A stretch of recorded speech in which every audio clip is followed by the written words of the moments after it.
Hey everyone, welcome back to The Explainer. Today, we're going to completely shatter your compartmentalized, linear understanding of history. We tend to learn about the past in these neat, tidy little chapters, right? The age of the dinosaurs, the time of the pharaohs, the medieval era, the modern age.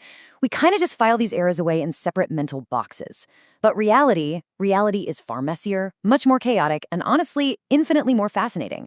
By looking at the hard data today, we're going to see how some of the most famous figures, creatures, and empires in history actually overlapped in ways that feel, well, entirely impossible. So let's get right into it. Okay, let's dive into this by challenging an assumption you've probably held your entire life. Did Cleopatra live closer to the moon landing or the construction of the Great Pyramid? We invariably group Cleopatra and the Great Pyramid of Giza into the exact same historical bucket. It's ancient Egypt, right? They belong together. In our minds, Cleopatra walking the halls of her palace and workers hauling massive stone blocks in the desert are practically scenes from the exact same movie. But let's crunch the actual chronological numbers here. The reality is absolutely staggering. The Great Pyramid was completed around 2560 BCE. Cleopatra, the last active ruler of the Ptolemaic Kingdom of Egypt, died in 30 BCE.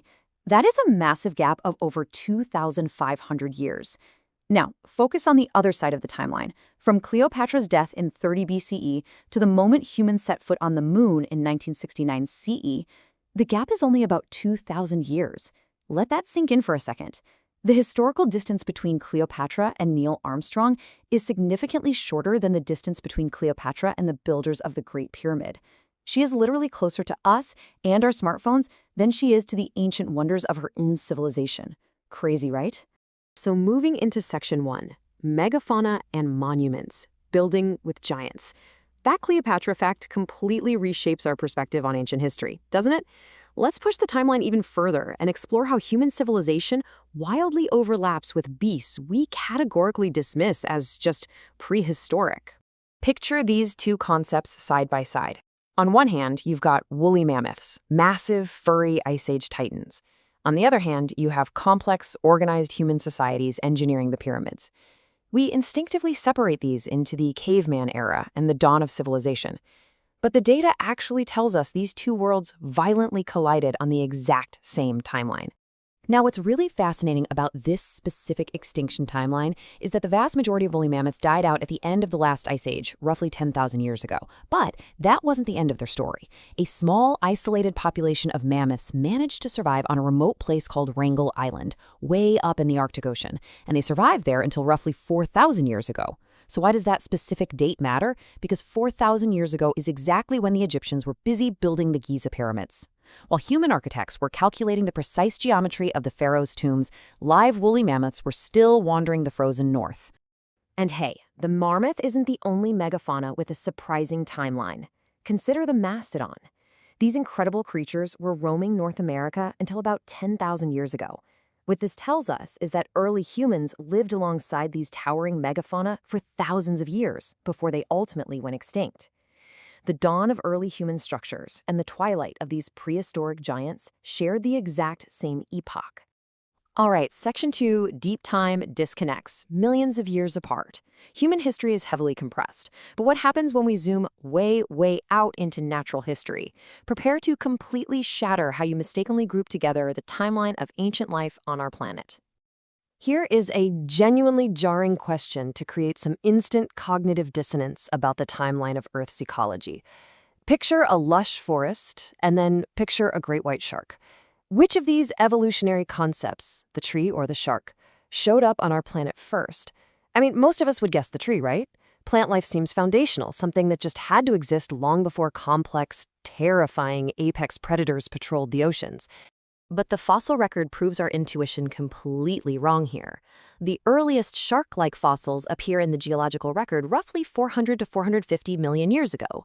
Compare that to the very first trees, specifically a prehistoric plant called Archaeopteryx, which evolved roughly 350 to 385 million years ago. Sharks were swimming in Earth's oceans tens of millions of years before a single tree cast a shadow on the land. Think about that. Sharks are older than the rings of Saturn, and they are significantly older than trees. Let's move on and see how this builds when we examine everyone's favorite prehistoric era, the dinosaurs. We kind of put all dinosaurs into a single, generic Jurassic bucket. If you buy a toy set, the Stegosaurus and the Tyrannosaurus Rex are right there next to each other in the same box. But notice the dates. The Stegosaurus lived roughly 150 to 155 million years ago. The T-Rex, it arrived on the scene much, much later, roughly 66 to 68 million years ago. And this brilliantly illustrates the math. The gap between the Stegosaurus going extinct and the T-Rex evolving is an incomprehensible 80 million years. Meanwhile, the gap between the T-Rex going extinct and you watching this explainer today is only about 66 million years. The T-Rex is closer in time to an iPad than it is to a Stegosaurus. Our entire concept of a unified dinosaur age is a total myth. Which brings us to Section 3, Clashing Empires, Unlikely Contemporaries. Let's zoom back into human history to demonstrate how institutions and empires from vastly different chapters of your high school history textbook actually existed simultaneously. Look closely at the foundation dates here. We tend to think of the great Mesoamerican empires like the Aztecs as ancient, mystical civilizations lost to the deep past. Conversely, we view the prestigious universities of Europe as relatively modern institutions of the Enlightenment. Well, the numbers tell a very different story. The University of Bologna in Italy, the oldest university in continuous operation, was founded in 1088 CE, predating most major modern European nation-states. Over in England, Oxford University began teaching around 1096 CE. Now shift to the Aztecs. Their legendary capital city, Tenochtitlan, wasn't founded until 1325 CE. Students at Oxford had been attending lectures, drinking in taverns, and taking exams for over 2 centuries before the foundations of the Aztec capital were even laid. And speaking of the Aztecs, what if I told you they coexisted with the Romans?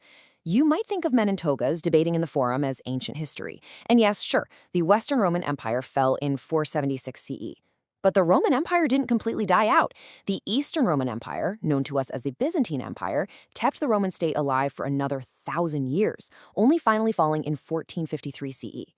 That means the Romans technically existed not only during the rise of the Aztec Empire, but also during the early years of the Italian Renaissance. I mean, Leonardo da Vinci was born just before the final collapse of the Roman Empire.